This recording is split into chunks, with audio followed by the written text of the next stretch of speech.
మహిళా లోకానికి స్వాగతం. అందరికీ నమస్కారం అండి. పరమ పవిత్రమైన కార్తీక మాసంలో ఎన్నో విశేషాలు ఉన్నాయి. మనము వాటన్నిటిని కూడా ఒకటి ఒకటి తెలుసుకుంటూ ఉన్నాము. అయితే ఈ కార్తీక మాసంలో మనకు అమావాస్య తర్వాత వచ్చిన పాడ్యమి నుండి మరి కార్తీక పౌర్ణమి వరకు ఉన్న 15 రోజులు చాలా ప్రాముఖ్యత ఉంటుంది. మనకు ఈ వరుసలో వచ్చే అవన్నీ కూడా చాలా అంటే విశిష్టత కలిగిన అని మనము భావిస్తాం అన్నమాట. అంటే ఏదైనా కూడా పూర్వ భాగం అనేది ప్రాముఖ్యత సంతరించుకుంటుంది. అయితే మనము చేసే దీపారాధన, ఈ కార్తీక వ్రతము అనేది స్నానం కానీ, దానం కానీ, దీపం కానీ ఏదైనా సరే ఈ 15 రోజుల్లో చేసిన దానికి చాలా ప్రాముఖ్యత ఉంటుంది అని మనం భావిస్తాం. ఆ దిశలోనే కార్తీక మాసంలో మనకు ముఖ్యమైన రోజులుగా చెప్తారు. దశమి నుండి పౌర్ణమి వరకు ఉన్న ఆ 5 రోజులను ఇంకా చాలా అంటే ఈ నెల, ఈ మాసం మొత్తము చేయడానికి వీలైనా కాకపోయినా కూడా ఈ దశమి నుండి పౌర్ణమి వరకు ఉన్న ఈ 5 రోజులను చాలా ప్రాముఖ్యంగా భావించి ఎట్టి పరిస్థితిలో వాళ్ళు దీపాలు వెలిగించడము, దానాలు చేయడము, అన్ని రకాలుగా ఆచరించడము అనేది మనకు ఆనవాయితీగా వస్తుంది. అయితే ఆ సందర్భంగా మనము ఉసిరిక దీపాలు వెలిగిస్తూ ఉంటాం. అంటే కార్తీక మాసంలో ఉసిరి చెట్ల కింద భోజనాలు చేయడము, ఉసిరికి ప్రాధాన్యత చాలా ఉంటుంది. అయితే అసలు ఎందుకు ఈ ఉసిరిక చెట్టుకు ఇంత ప్రాధాన్యత ఉంది, ఉసిరిక దీపాలు ఎలా వెలిగించుకోవాలి, దానివల్ల మనకు కలిగే ఫలితాలు ఏంటి అనేవి మనం ఈ వీడియోలో తెలుసుకుందాం. అయితే మన హిందూ సాంప్రదాయం ప్రకారము పశుపక్షాదులను దేవుళ్ళుగా భావించి పూజించడము ఆనవాయితీ. మనకి ఇప్పుడు ఆవులను పూజిస్తాము. మొన్ననే నాగుల చవితి అయింది కదా, పూజించాము. అట్లా ఇంకా మనము ఈ విధంగానే మన పర్యావరణానికి మేలు చేసే వృక్షాలు, మన ఆరోగ్యానికి ఔషధులుగా ఉపయోగించే వృక్షాలను కూడా మనం దేవతా వృక్షాలుగా పిలుస్తాం. వాటి గాలి సోకినా కూడా మనకు ఆరోగ్యాలు బాగవుతాయి అని చెప్తూ ఉంటారు కదా. అటువంటి ఉత్తమోత్తమమైన వృక్షాలను కూడా మనము దేవతామూర్తులుగా భావించి కొలిచే అలవాటు ఉంది మనకు. అంటే ప్రతిదాన్ని ఈ భూమి మీద ఉన్న ప్రకృతిలో ఉన్న ప్రతిదీ కూడా ఏదో రకంగా మన ఆరోగ్యానికి మేలు కలిగించే వాటన్నిటిని కూడా మనం గుర్తించి వాటన్నిటినీ గౌరవిస్తూ కృతజ్ఞతలు తెలుపుకోవడం అనేది మన సాంప్రదాయం. ఎంత గొప్ప సాంప్రదాయం అండి మనది. కాబట్టి మనము ఈ విధంగా ఈ మాసంలో మరి ముఖ్యంగా తులసితో పాటు ఈ ఉసిరిక చెట్టు, ఆమలక వృక్షము అంటారు, దీన్ని కూడా పూజించడము అనేది మనకు సాంప్రదాయంగా వస్తుంది. మరి ఈ కార్తీక మాసంలో ఉసిరి దీపం వెలిగించడము అంటే ఉసిరికాయను తీసుకుని తర్వాత ఉసిరి తినడము, మరి ఈ మాసంలో ఉసిరి దీపాన్ని దానం చేయడము, ఇవన్నీ కూడా మనం ఎన్నో రకాలుగా అంటే అటు ఆధ్యాత్మికంగాను ఇటు మన ఆరోగ్యపరంగా కూడా మనకు మేలు చేసేవన్నమాట. అది ఏ విధంగా అంటే మనకు ఇది ఈ మాసంలో చలి విపరీతంగా ఉంటుంది, మనకు వేడి చేస్తూ ఉంటుంది, చాలా వేడి ఒంట్లో ఉన్న. అయితే ఈ ఉసిరి కామ్ల అన్నమాట, అది ఎలా ఉంటుంది, ఆరోగ్య రహస్యం ఇమిడి ఉందన్నమాట దీని వెనుక.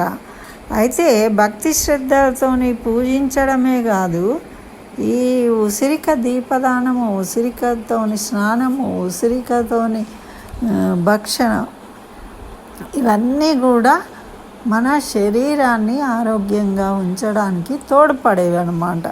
అంటే ఆమ్ల ఆ, లక్షణాలు, లవణాలు అన్ని రకాలుగా కలిగిన ఉసిరికి ఒక అమ్మ లాగా మన శరీరాన్ని కాపాడే గుణం ఉంది అని మనకు ఆయుర్వేద శాస్త్రం తెలుపుతుందన్నమాట.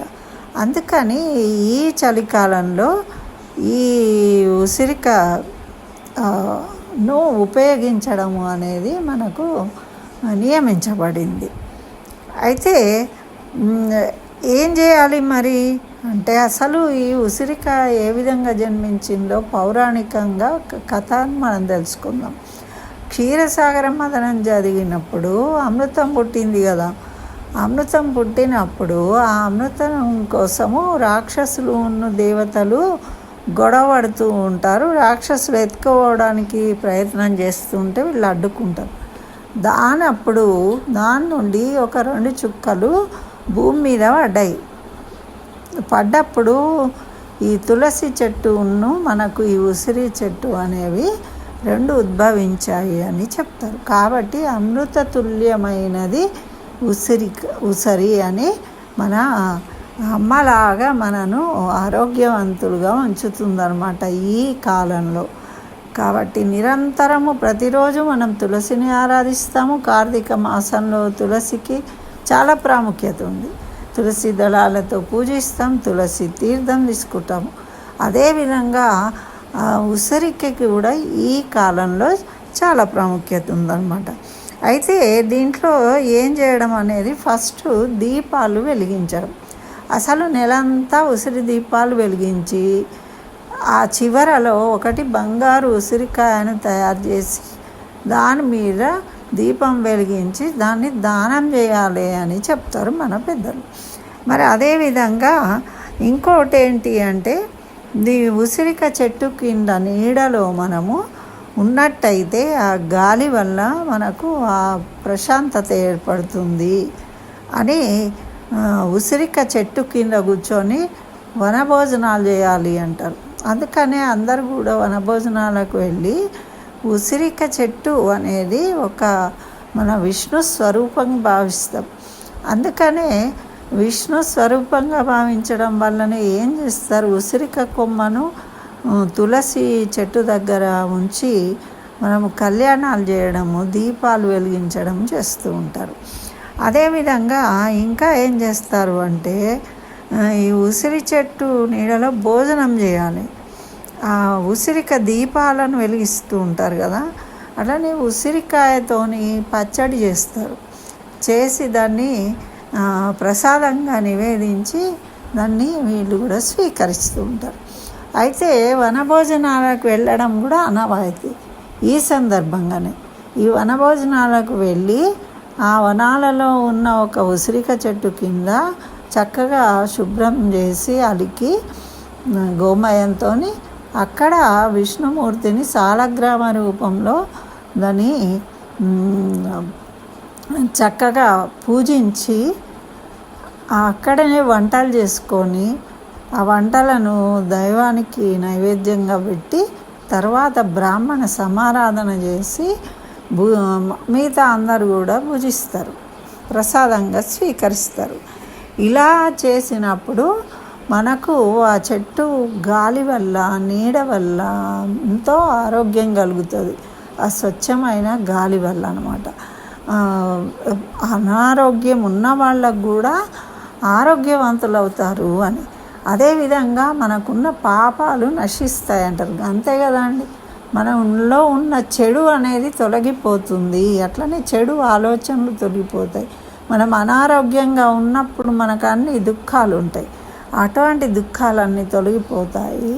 మనం ఆరోగ్యవంతులమై చక్కటి ఆలోచనలు చేసి చక్కగా మంచి ఆలోచనల ప్రకారం మంచిగా మనం ధనాన్ని కూడా సంపాదించుకోగలుగుతాం. అంటే కండ పుష్టి కలిగితేనే కదా ఏదైనా మనం పని చేయగలుగుతాము, సంపాదించుకోగలుగుతాం.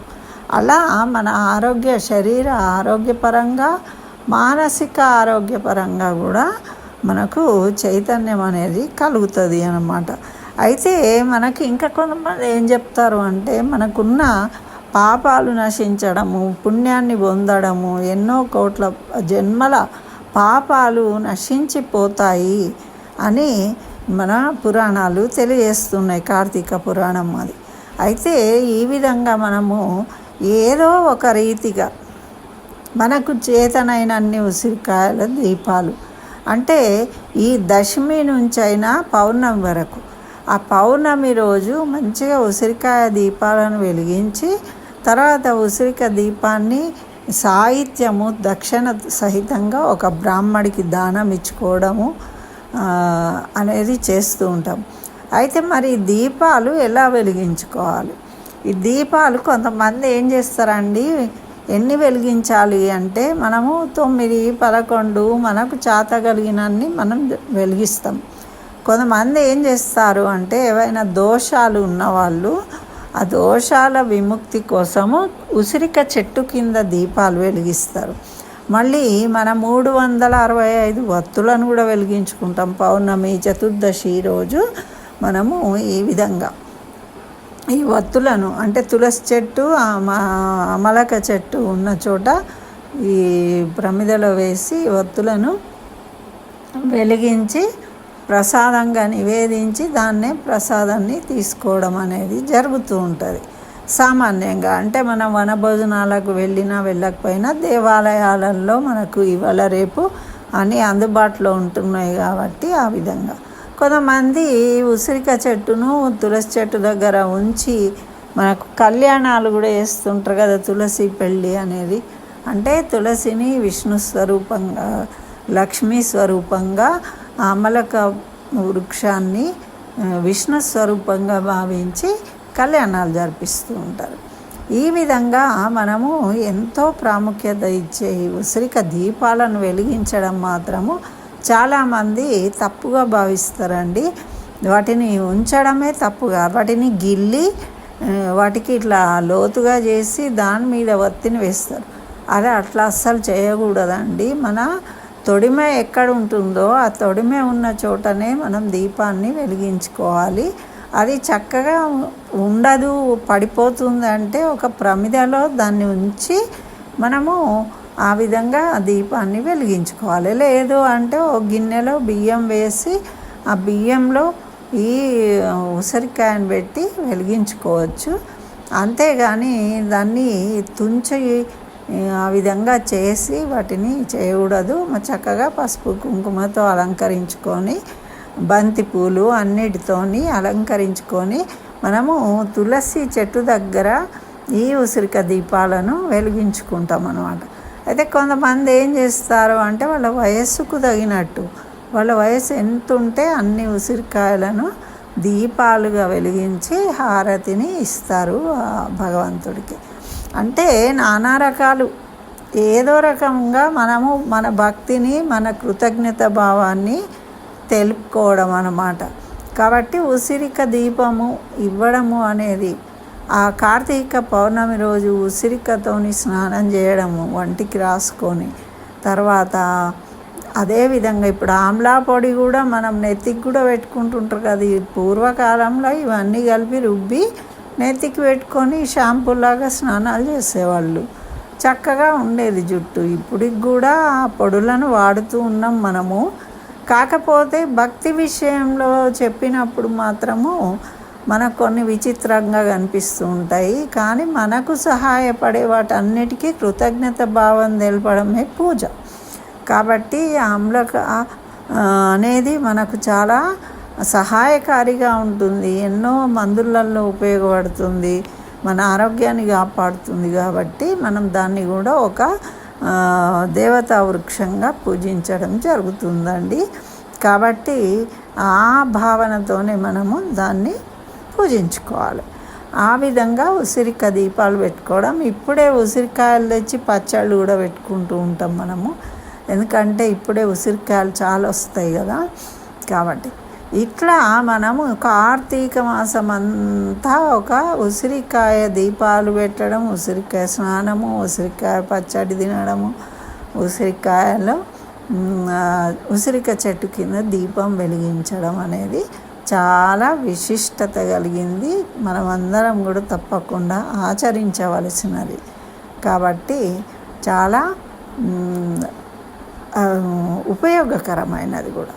కాబట్టి అందరూ ఆ విధంగా మీకు సాధ్యమైనంత వరకు ఎన్ని దీపాలు పెట్టగలిగితే అన్ని దీపాలు వెలిగించండి. మరి ఆ శ్రీమన్నారాయణ యొక్క అనుగ్రహాన్ని పొందుదాం. స్వస్తి. సర్వం శ్రీకృష్ణ చరణారవిందార్పణమస్తు.